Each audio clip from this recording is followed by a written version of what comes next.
Welcome to Big Bets on Campus, Sources Edition. This is the BBOC podcast that ties Big J journalism to big bets. My co-host, the award-winning, news-breaking, Action Network's own Brett McMurphy. So I'm Action Network senior writer Collin Wilson, a guy that took Tennessee and wasn't smart enough to take the team total at 17. When I immediately saw that, I said, "Oh my, you have to play the over just for fun on this." Brett, you took it. It pushed. I feel like Tennessee should have scored a lot more, but I think that game shows the dominance of Georgia because they looked as if they weren't prepared the first two or three drives, and then Kirby and his staff made changes, and it was a blowout ever since then. I think it just shows the level of this Georgia team and how tough it's going to be for anyone to beat them. Yeah, Tennessee should have got over that 17. First or second play of the game, they had a guy run a wheel route that was a touchdown. He overthrew him by a yard or two. And then they got down in the red zone, kept trying to score touchdowns instead of just kicking field goals. So, but yeah, I mean, Georgia's the number one team. That's no big surprise. But they're not unbeatable. I mean, it's going to be fascinating when they play Alabama and Atlanta. That will be a quasi national championship game, although they could actually meet again in the college football playoff. But it was good to actually see somebody that could throw the ball. You and Stuckey talked about that on Saturday. This is the best offense that Georgia has faced. They looked really good, though. I don't think they're unbeatable, but they do still look easily like the nation's number one team. Yeah, and I think that we're going to get to the Heisman talk later. And the way to beat Georgia is to have a vertical offense. You can't go side to side on these guys. They'll catch up to you. And Bryce Young, CJ Stroud, the top of the Heisman leaderboard.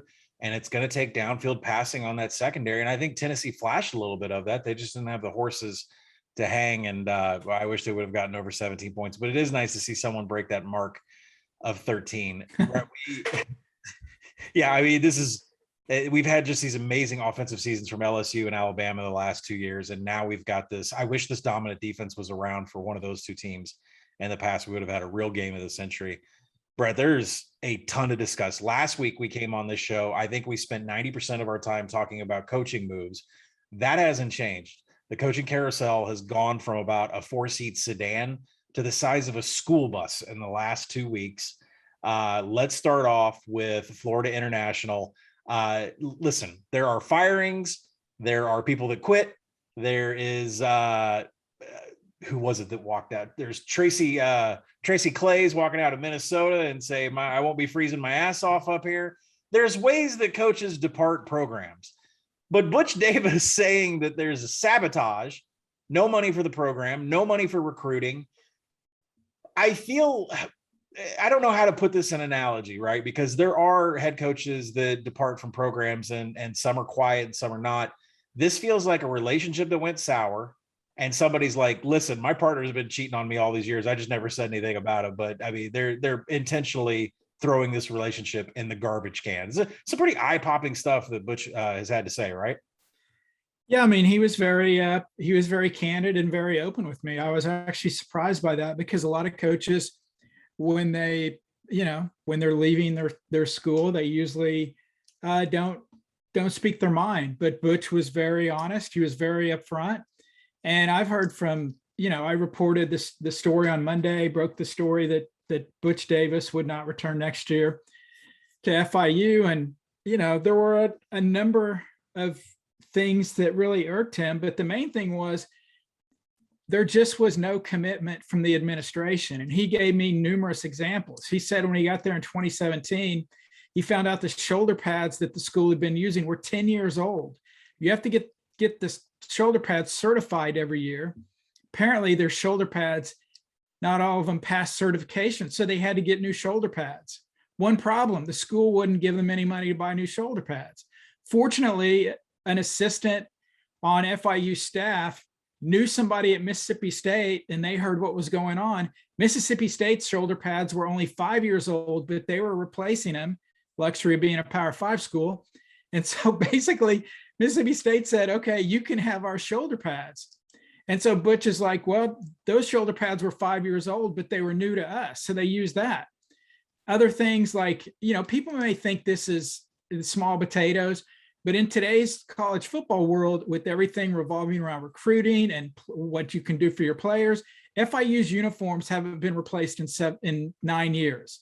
Oregon replaces their uniforms like every 9 minutes. So how attractive is that for any potential recruits to come in? They wouldn't allow FIU's assistants to recruit on the road the last 2 years. Last year during COVID, I know you knew how bad FIU was. They had literally half of the team was out with COVID or season-ending injuries. They were forced to play a game at Liberty because, surprise, surprise, FIU would get a big payday by going to play at Liberty. Butch didn't want to play this season. He didn't think it was healthy for his players. And just the number of reasons where the administration would not step up and provide just adequate, whether it's stuff for players, whether it's for the coaches. He's not allowed to sign coaches to multi-year deals. So what coach would take a job, move to South Florida if you only have a 1-year deal, when you can go somewhere else and get a multi-year deal? So that hampers his ability to get assistant coaches, just on and on and on. But look, FIU's got, this isn't a FIU hates Butch Davis.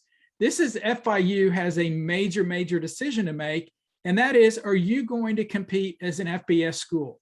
Because if you are, you have to change everything you've done in the past 10 years. Because if not, you might as well just, lock the doors, don't even play football or drop to the FCS level. Because, oh, by the way, now you're stuck in Conference USA. You thought your TV money deal was bad before. It's not going to get any better. You're going to make some money off of the buyouts for all these schools that are leaving the league. But that's not sustainable. FIU will have a new AD, they'll have a new coach. Hopefully they have a new philosophy, because if not, I don't see how they will ever compete at the FBS level. And what's ironic is Butch had got them to that position when he beat Miami in 2019. But basically since that happened, all the support from the administration just kind of went by the wayside. So, look, FIU doesn't have to compete at the FBS level if it doesn't want to. And it's certainly the past few years has given the indication they're not ready to put their money where their mouth is. So what you're telling me is that Todd Grantham coached these shoulder pads 5 years ago at Mississippi State, and then they ended up on FIU players, which is a really interesting bit, since we know that Todd Grantham can't coach defense whatsoever. Poor FIU had to wear those shoulder pads everywhere.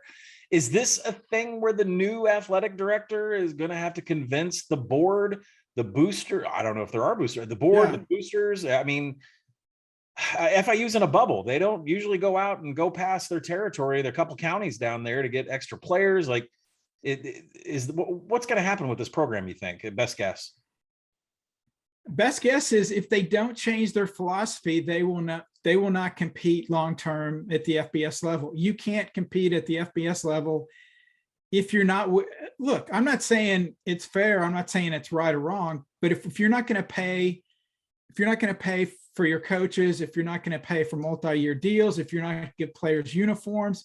So yeah, after I reported this Monday morning, I had several people reach out to me on Twitter. One individual who worked on the Arkansas State staff back in 2019 told me that and Butch did not even relay this information to me, but he told me that when Arkansas State played FIU in the Camellia Bowl in 2019, that actually FIU arrived a day later than Arkansas State to save money. And that also there were some issues with the FIU players being able to receive their bowl gifts, because somehow that would cost the school money. But there were like multiple examples from people that are not even associated with the school on things that have gone on there. And to answer your question, whoever the next AD is going to be, that has to be your number one question. How committed are we to football? And if we're not committed, look, some guy may just want to be an AD to be an AD. But if you want to be an AD at a school with a legitimate football program, then you have to step up and spend the money like other schools have. That, by the way, there's a reason, 10 schools left Conference USA for other conferences, because they were attractive to these other conferences. FIU was never being considered because everybody knows how bad the state of the program's in and how reluctant they are to spend money. And because of that, They got left behind in Conference USA. If you thought it was hard to recruit before, now think about how hard it is to recruit against, obviously, Miami, the rest of the state of Florida. And now FAU, your chief rival, is in a better conference than you. So it's going to be a big challenge for whoever takes over as the AD and coach at FIU. Going to be really tough for think about it from a career building perspective, taking the head coaching job here when you can't sign any assistants long for, you know, that length of time. And even your own career, you don't know if it's going to be somebody that's got Miami roots or maybe the high school coaching ranks. I don't know who's going to come in and take this job. Florida International, a 10-point underdog in North Texas this weekend. So, you know, and North Texas has been covering like crazy. And of course, maybe it's Seth Luttrell's last ditch effort to stay on there as head coach. We never know. I think North Texas is a team that also could have some turnover. Luttrell had some Kansas State stuff going on a couple of years ago. So we'll see how that game turns out against Florida International. Staying in the same area, and which is funny because, you know, you said 2 months ago, the dumpster fire teams of the week was the entire state of Florida. So let's stay down there and let's talk about the Hurricanes. Press just released today. Miami fired athletic director Blake James. Deputy AD interim is going to be Jen Strawley. Does this mean Manny Diaz is done? Do you start with the AD and then work your way down to Manny? Is Manny going to be reviewed?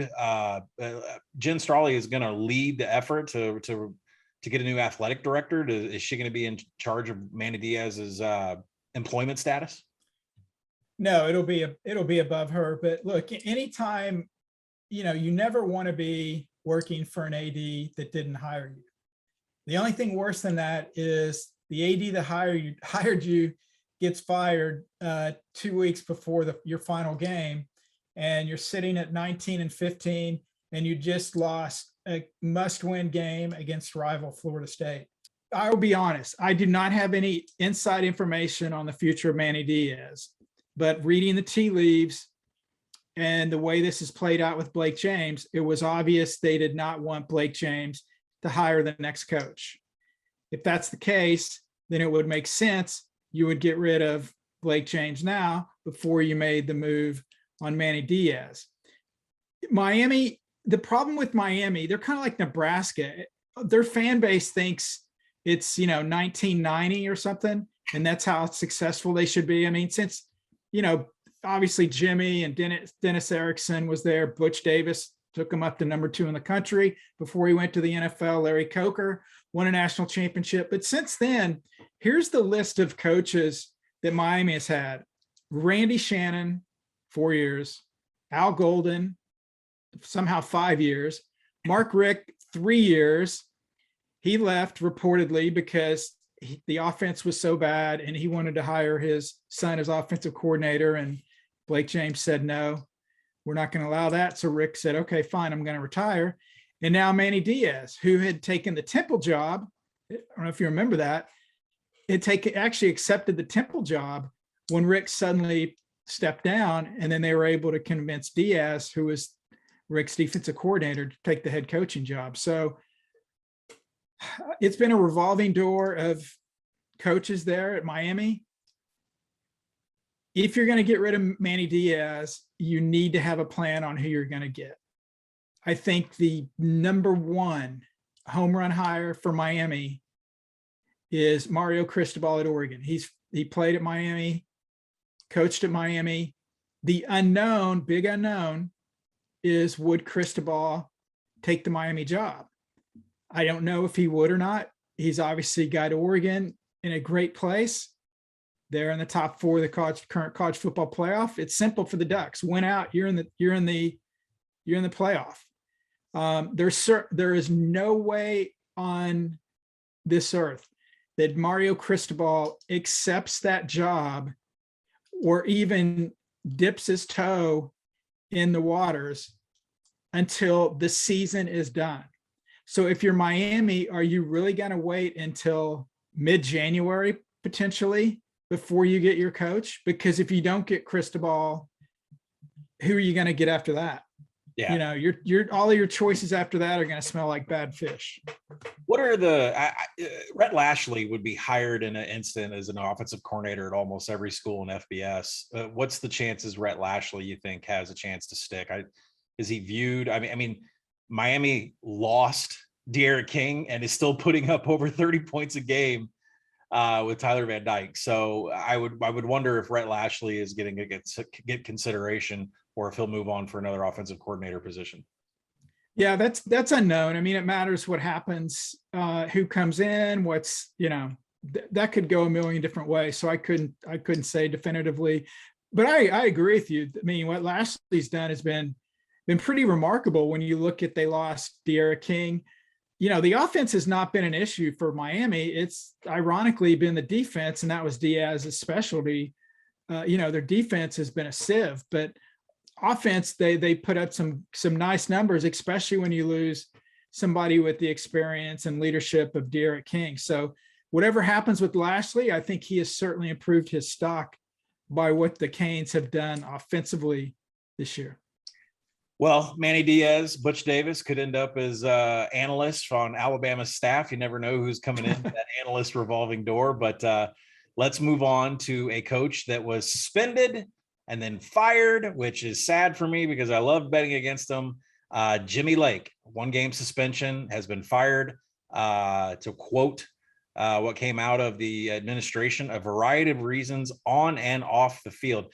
I'm guessing that slapping a player in the face mask was not even maybe 1% of the reason why Jimmy Lake is no longer the head coach. I'm guessing that there is just a certain way to conduct yourself off the field with boosters, with your boss, with your athletic director, and Jimmy Lake just wasn't hitting all the notes, and is probably going to end up as a defensive coordinator somewhere and not return to the head coaching ranks for a while.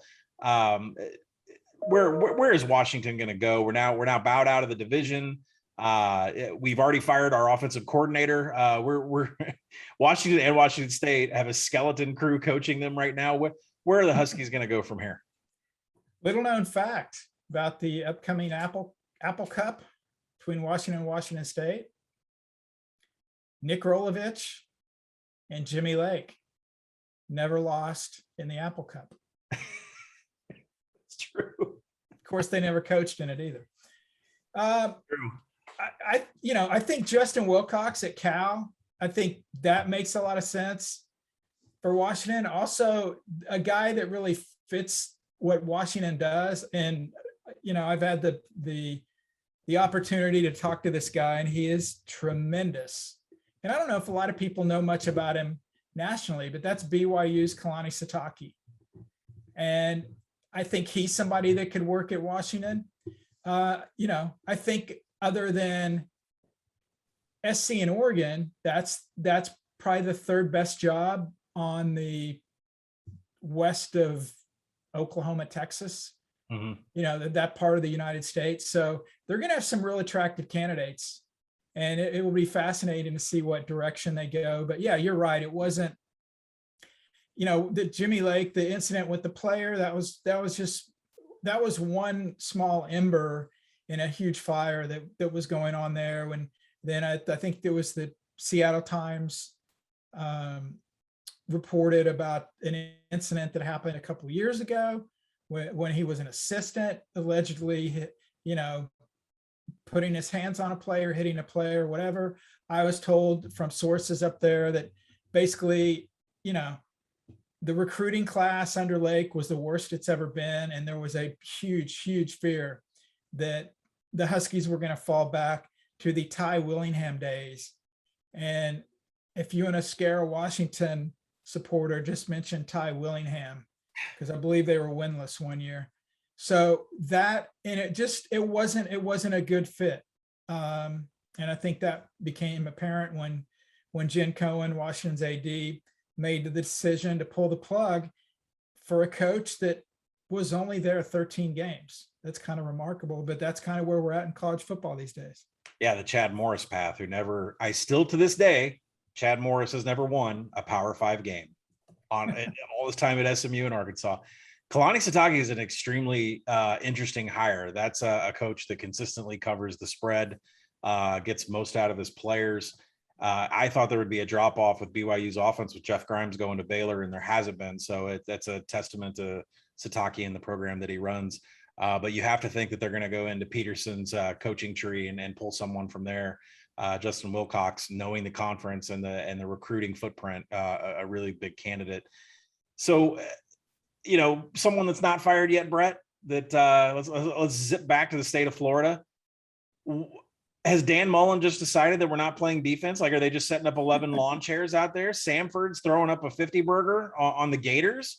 I don't know who is a Gators alumni, booster, fan, and is not sitting around wondering what the hell is wrong with my program that just competed in an SEC championship game. We could have lost to Samford. So as Dan Mullen checked out, the score was just, I know you fired your defensive coordinator, but the ease of which Samford scored points was amazing. Yeah, I guess Todd Grantham was enjoying that game. He's probably sitting back with the cigar, like Seinfeld, the one clip of him laughing. Yeah. I mean, I was texting people during that game, and I'm like, I couldn't believe what was going on. Somebody was jokingly suggesting, Mullen's going to get fired at halftime. Look, Scott Strickland, their AD, he would prefer to keep Dan Mullen.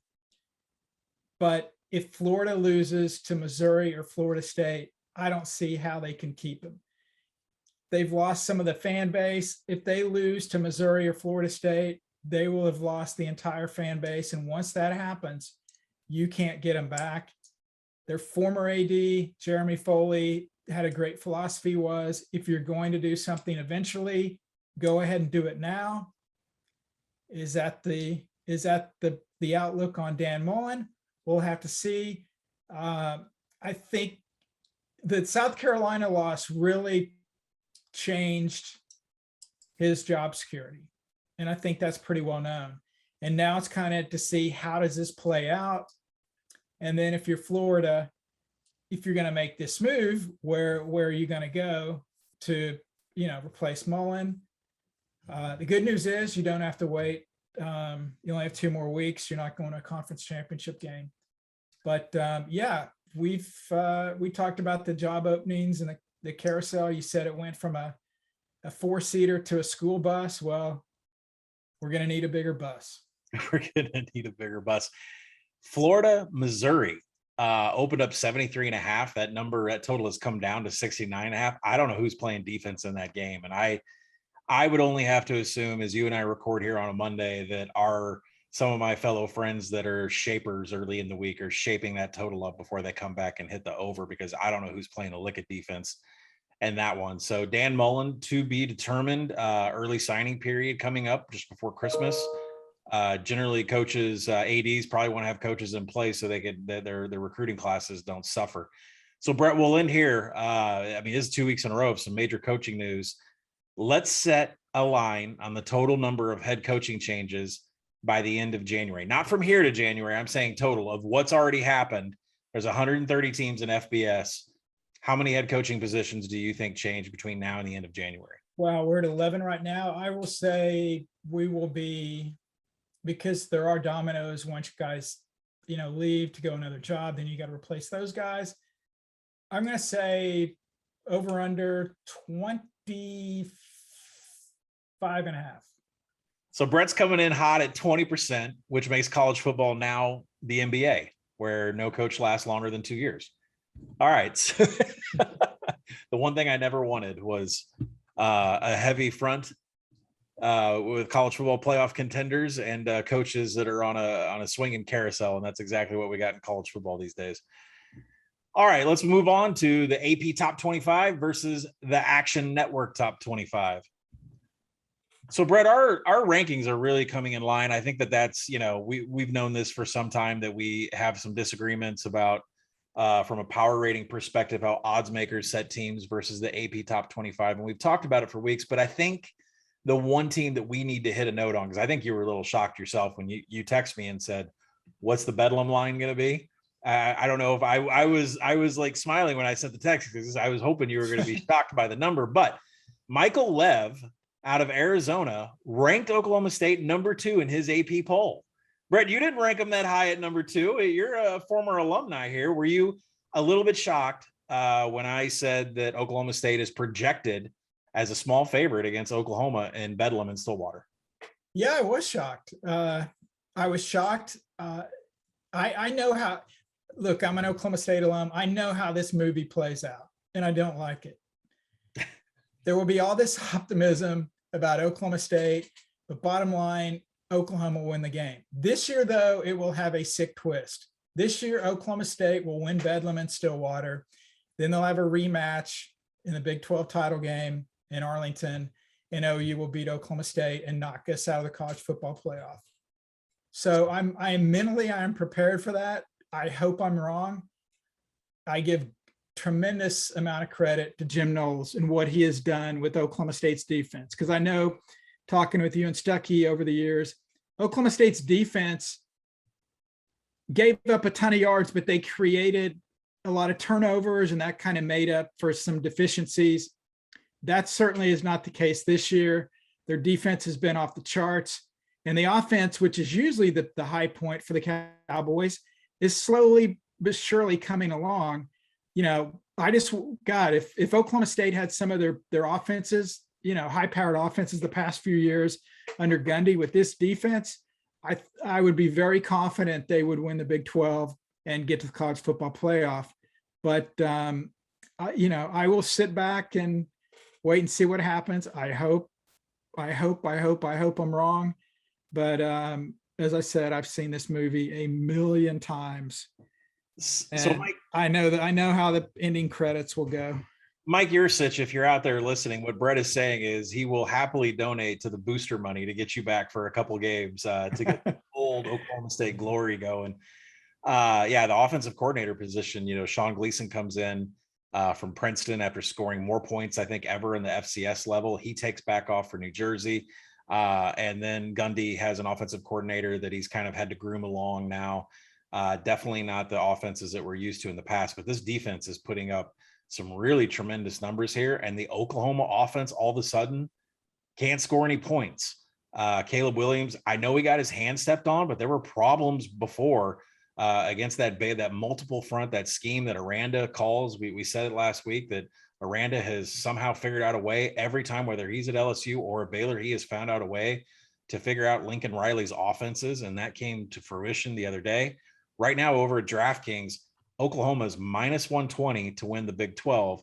Oklahoma State is plus 240 to win the Big 12. So if you believe in Brett, I would probably scoop at that Oklahoma State plus 240. And then after Bedlam, you may be able to get Oklahoma at plus money right now. But, you know, Oklahoma State's going to be a small favorite. Assuming things play out the way they do this weekend, Oklahoma State's going to be a small favorite in Bedlam. And that's just going to be a really big thing for the program. And you should be proud of it. I love how contrarian you are with your alumni, like I am with Arkansas.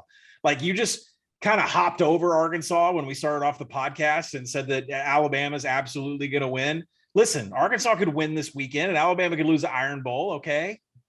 I'm not dreaming of that at all. So, okay. I just wanted to get that out there. So apparently the Action Network does not conduct drug tests for its employees, but whatever you say. There's nothing legal in the state of Arkansas except illiteracy and teen pregnancy. Okay. So that we don't have to worry about anything like that. Okay. So we're going to move on from the AP top 25 and the Action Network top 25. I just think it's interesting that Oklahoma State does have a real chance to get into the playoff here. And I think their defense is going to present some problems for Oklahoma. So we'll check out that Bedlam right up next week when you have your turkey. Let's move on to the Heisman Handicap. So, Brett, we used to have a monster list, and you and I targeted C.J. Stroud after Ohio State lost their first game. I believe he was hanging out somewhere around 14 to 18 to 1. He is now down to plus 220. Bryce Young is at plus 180. Now, you're a Heisman voter, Brett, and you're 3 weeks away from having to submit your Heisman vote. And you have stuck to your guns like a poke, and you have kept with Bryce Young this entire time. I have been a big CJ Stroud fan. I think they are the most vertical offense of everybody on this list. I'm still amazed that Kenneth Walker III is at plus 280. Matt Corral all the way down to 7 to 1, which ties into what Brett says. This is so ingrained. The Heisman is now ingrained into how your team performs. The Lamar Jackson winning the Heisman was just an anomaly because of the stats he's putting up. If you can put up 50 plus touchdowns, you can win the Heisman no matter who you're playing for. But Caleb Williams takes a dip down to 50-1. Sam Hartman, even though his team won, he dipped from 40 down to 50-1. It's truly a two-man race, Bryce Young and CJ Stroud. Brett, where are you voting for New York?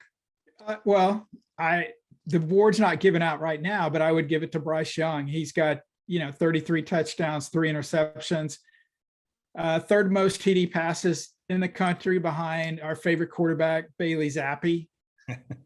I love to say Bailey Zappi, and SMU's Tanner Mordecai.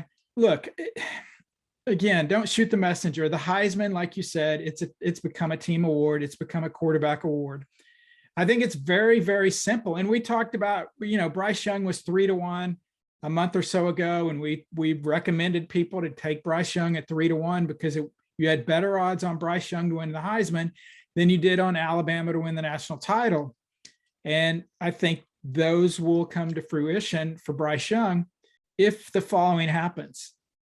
Alabama is competitive against Georgia, and Bryce Young does not have a horrible, horrible game. If he puts up big numbers, and you talked about, Alabama's going to have to go vertical against Georgia. If Bryce Young can have decent number, he doesn't need a monster game. If he can just put up good numbers against a Georgia defense that has not allowed more than 17 points now, thanks to Tennessee, then I think it's Bryce Young's to win. I never bought the Kenneth Walker hype. Again, don't shoot the messenger. It's not a running back award. I'm not saying that's fair. I'm just saying that's how it is. Voters are enamored with quarterbacks unless you have somebody have an incredible year like Devontae Smith or something like that. So it's Bryce Young's award to lose. And, if Ohio State should lose, if Ohio State doesn't win out, CJ Stroud has no chance to win the Heisman. Right. 0. Bryce Young can lose to Georgia and still win it. Anybody after that, you're just instead of playing your future plays on the Heisman, just send it directly to me. Send me an email. I'll give you my address, because they have 0.0% chance. If you're not a fan of Animal House, you won't get that reference. If you are a fan of Animal House, you are older than Collin, so I appreciate you listening. I love Animal House, but okay. You bringing up the Poison references the other day on the live show was great, because that was my favorite band when I was 12 years old. But I think if we're going to listen for betting advice here, Brett, it is truly just a two-man race, right? Bryce Young, CJ Stroud. It is, and you're saying that Bryce Young, if he looks good in a loss, still will get more votes, in your opinion, over CJ Stroud if Ohio State wins out. Well, if Ohio State wins out, then I think Stroud's got a shot. But he's got to put up monster games against Michigan. He's got to put up monster games in the Big Ten title game, and then he has a shot. If Ohio State does not win out, then it's Bryce Young wins the Heisman. Both CJ Stroud and Bryce Young are taking on top-notch defenses in their projected conference games. CJ Stroud would have to go through a Wisconsin defense that isn't giving up anything in the air to anybody. And Bryce Young does not have the offensive line to deal with Jordan Davis and this Georgia defensive front. So I'm really interested to see where we go. I don't think there's value on either of these quarterbacks at these current numbers, but at the same time, I agree with Brett. It's a two-man race. You're better off looking at team futures to make the playoff, which we're going to talk about here. So let's pivot over to the playoff payoff. So Brett, last week, Oregon slipped up to number 3. Ohio State's in the top 4. We had an interesting, Michigan swapping with Michigan State, even though there was a head-to-head. I know that a lot of the talking heads on the TV like to make it a big point of emphasis, but, this is all going to work itself out in the Big Ten East. I think where we need to focus is a piece that I wrote for the Action Network. It'll be out on Tuesday morning. And it talks about the 4 commandments of the college football playoff. And there is a certain set of rules that the committee has always followed. An undefeated Power 5 team always gets in. A 1-loss Power 5 conference champion always gets in. And then after that, there was in 2017, Alabama with one loss as an at-large hopped 2-loss Ohio State as a conference champion. And that was also the same season that Central Florida wasn't acknowledged at all and didn't get into the playoff, wasn't even considered, didn't get close, not as close as Cincinnati is at number 5 right now. And then I go back to last year's ratings, where 3-loss teams and 2-loss teams in Florida and Texas A&M hopped undefeated Cincinnati as the rankings went by week after week. So in my article that's going to come out on Action Network, Cincinnati, in my opinion, is maybe 6th or 7th on the list of who can fill that 4th seed. Because I think Wake Forest, as a 1-loss ACC champ, might actually get in over Cincinnati. If that's the scenario, there's one spot left. Let's forget about all the other Power 5 conferences. Let's assume Oregon loses out, and there's one spot left. Would you think the pecking order would be a 1-loss Wake Forest or an undefeated Cincinnati? Wake Forest would have no wins against ranked opponents unless they get at somebody in the ACC title game that's ranked. Cincinnati will have 1 win against a ranked opponent, maybe 2 if Houston can get ranked. I think because of the public pressure, they would put Cincinnati in 13-0 Cincinnati over 12-1 Wake Forest. If we're comparing them head to head, and the other 3 teams have been decided however they were decided, and any other teams that could get in the mix, lost out. So that's your last 2. It would set a precedent, like you said. No Power 5 1-loss team has ever been left out if there was fewer than, over a 2-loss team or undefeated Group 5 team. So I will say they'll pick Cincinnati. I don't know if I necessarily agree with it. I think they'll pick Cincinnati. Is Oklahoma? I'm pretty positive that Oklahoma State 1-loss gets in over Cincinnati. Does Oklahoma with 1 loss get in? Because they're going to take a major dip here this weekend. I mean, I know that they're going to have to face Oklahoma State twice, and they can make up a lot of ground. But is the Big 12 out of this, or they're going to hop Cincinnati if there's a 1-loss champion that comes out of the Big 12? Correct. I think if Oklahoma State runs the table, they get in over Cincinnati, no doubt. If that's the 4th spot we're talking about. If it's Oklahoma, it's basically a coin flip. I really think that. You look at Oklahoma would, in that scenario, have only 2 wins against ranked opponents, and that would be beating Oklahoma State twice. So do you really count that as 2 wins against a ranked opponent, or you just beat the same team twice? Right. That'll be fascinating, because there's a reason right now that Oklahoma is ranked behind Cincinnati. I have no problem with that. And the new rankings come out Tuesday night tonight. The last week's ranking, the problem I had was Cincinnati was ranked ahead of Michigan and Michigan State. Cincinnati should have been back where OU was. Obviously, that's not going to be an issue now because OU is going to drop out of the top 10. But I would say, like Wake Forest, it's going to be tough for Oklahoma to get up there and get in over a 13-0 Cincinnati. You can tell that the committee is paying attention to strength of record so closely, because an undefeated Oklahoma team, you would expect them to be in the top 4, but they slotted them at 8th. So I would be a little fearful as a Sooners fan about how far they're going to take a dip. Obviously they can make that up, but they are going to have to be uber impressive in their final games to get back up into this playoff scenario. And Oklahoma State, it's all there in front of them. They should finish ahead of Cincinnati if they win out as Big 12 champs. I think the interesting thing for tomorrow, does Michigan, with a win over Penn State, do they move up from 6 to 5 over Cincinnati? I was very surprised. I think they should. I don't necessarily know if they'll do it, because I think, look, you're not supposed to do this. I did the mock process twice, but when I did the mock process, we did it for an individual season, and I forgot what season it was. But we basically took the final rankings and said, okay, here are your rankings. Here are your teams. How would you pick your field? And we went through that process based only on the final results. If I was part of the process now, it would be impossible for me not to know that, you know what, Michigan plays Ohio State in a couple of weeks. So I can leave them behind Cincinnati now, because if they beat Ohio State, they're going to jump Cincinnati. And that's what I would stress this. I can't stress this enough to the people out there listening. if you get all fired up about Tuesday's rankings, don't. I mean, don't even watch it. Follow me on Twitter. I'll tell you what goes on, but don't even watch it. And here's why. It's absolutely meaningless. Whatever they do with the rankings, it's worthless. It's worthless on the piece of paper they print it out on.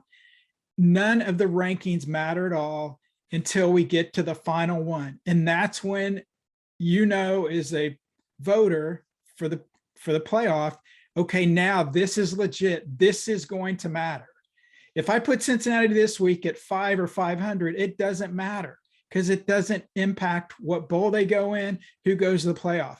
That changes in the final one, and that's why you see, and we got the message loud and clear in year one. TCU ranked number 3. They seal club Iowa State 55-3, and they dropped to number 6 in the final poll. So I think, Collin, to answer your question 5 minutes later, that I think they keep them behind Cincinnati because human nature, they'll know, look, if they beat Ohio State, we'll jump them at that point. Right.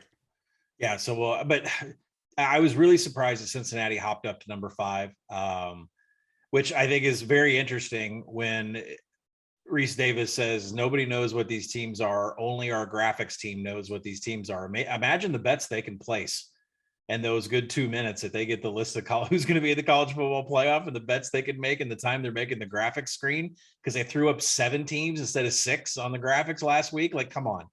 You can't tell me that nobody knows who these teams are, especially when you've got modified graphics on the board. Everybody should check out Brett's bowl preview.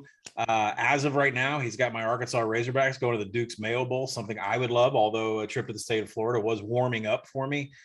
Georgia and Cincinnati in the Orange Bowl, Ohio State, Alabama in the Cotton Bowl. Make sure and give Brett's bowl projections a read. So I got a real quick funny story about the college football playoff rankings. When I was at ESPN, and I'm sorry, I don't remember what year this was. The show comes on at 7 p.m. every week. And I'm sitting here at home watching ESPN around 6 p.m., an hour before the show. And I notice on the bottom line, the ticker on ESPN, they're listing games that are being played this week. The problem is they were listing the rankings of the college football playoff that had not been announced yet. They were going to be announced at 7:00. Back then, the college football playoff would send ESPN the rankings an hour or so before the show ran so they could get graphics ready, so they could do all this stuff. Unfortunately, somebody at ESPN mistakenly put the new rankings in with all of the team listings. So on the bottom line, well, I guess this may have been the first year, 2014. They had Florida State that had dropped from 2 to 3 one week. And actually my boss at ESPN called me and he saw me because I was tweeting it and said, here are the new college football playoff rankings an hour before the show ran. And he goes, where in the hell did you get the rankings? Who gave that to you? And I said, it's running on ESPN right now on the bottom line. So needless to say, that was the last time. I think they changed it after that, where ESPN got advance notice of the rankings. So when Reese says actually that only Steve, the graphics guy, is the only one with the information, that is legit because of what happened that first year. That is amazing. And we'll see if Steve is a gambler. I'd like to know see if he's a gambler. As Reese has correctly said, the most powerful man in college football when that stuff comes out, especially when the final rankings come out that first Sunday in December. Yeah, absolutely. But books are pretty smart to see some suspicious money come in and take lines down. If you need a gambling deliverable, Brett, we talked about Michigan being 60-1 last week and how that was a really attractive number that people should have gotten into. They did beat Penn State.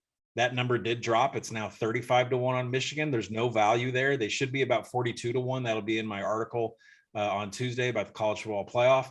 All the value in the world right now is with Georgia at -120, That goes up to minus 150 before it starts losing value for the national championship.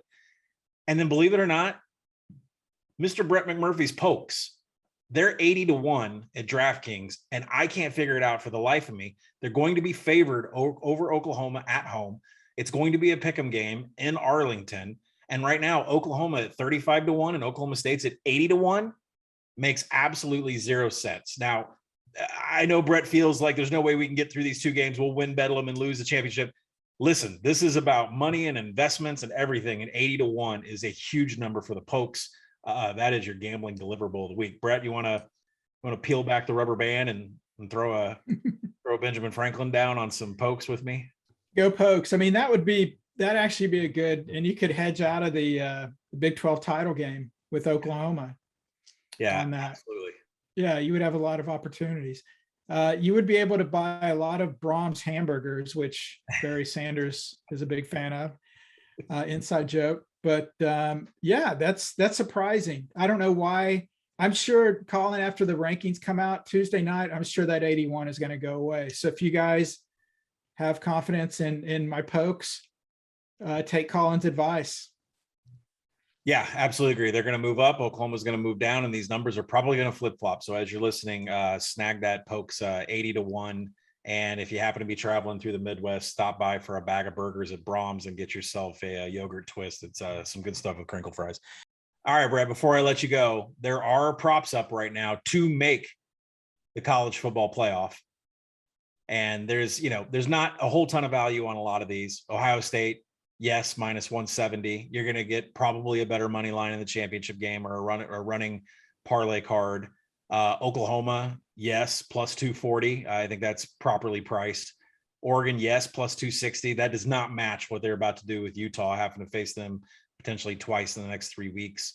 And interestingly enough, Cincinnati to make the playoff, plus 250. I think all these are lined correctly, except for Georgia. Georgia is minus 2,000, Brett. So are we looking to lay $2,000 to win 100 or $10,000 to win 500? I don't think there's any chance at all with this remaining schedule of Charleston Southern, Georgia Tech, and no matter what happens, the SEC championship game. Minus 2,000, probably the easiest money you'll ever make. Yeah, can I have a loan for that next week? I'll get it back to you in a month, I promise. Yeah, I mean, you're basically minus 2,000 on is Georgia going to lose to Georgia Tech? Well, that would be. I guess it would be so, but actually to be, if you're going to put, I know that's a ridiculous amount, but if you were going to play that, I'm guessing you would have a lower, maybe not. You would have a lower money line when you play Georgia Tech. Right. Yeah. So I would put double the money on Georgia versus Georgia Tech as opposed to the playoff. They can still lose to Georgia Tech and beat Alabama and they're in. I mean, it's just this minus. That's true. Yeah, this minus 2,000 is like it's bulletproof. I don't know why people are out there betting tennis lines and Federer at minus 3,500 when you could just grab this Georgia to make the playoff at minus 2,000. That's actually some pretty good value. So as far as to make the props, we're going to stick with our Georgia. We're going to lay 10 grand to win 500, and we will happily spend it on all the tolls you have to pay on the roads here in Oklahoma. All right, Brett, we are going to wrap it up for sources. We will not be on the air next week. Shortened week with Thanksgiving coming in. Stuckey and I, of course, will be podcasting for week 13, but sources will take a 2-week break. We will be back before conference championship week. This has been Big Bets on Campus Sources Edition. Tomorrow afternoon, you can hear our group of 5 experts, Mike Iannello and Mike Calabrese, on our G5 deep dive episode. And late Thursday night, Stuckey and I will return for our week 12 betting preview, all right here on the BBOC. Brett has to get back to finding out if he can get over 25.5 coaches fired. And I've got to get back to laying some overs on San Diego State football. Thanks for joining me, Brett. See everybody at the window.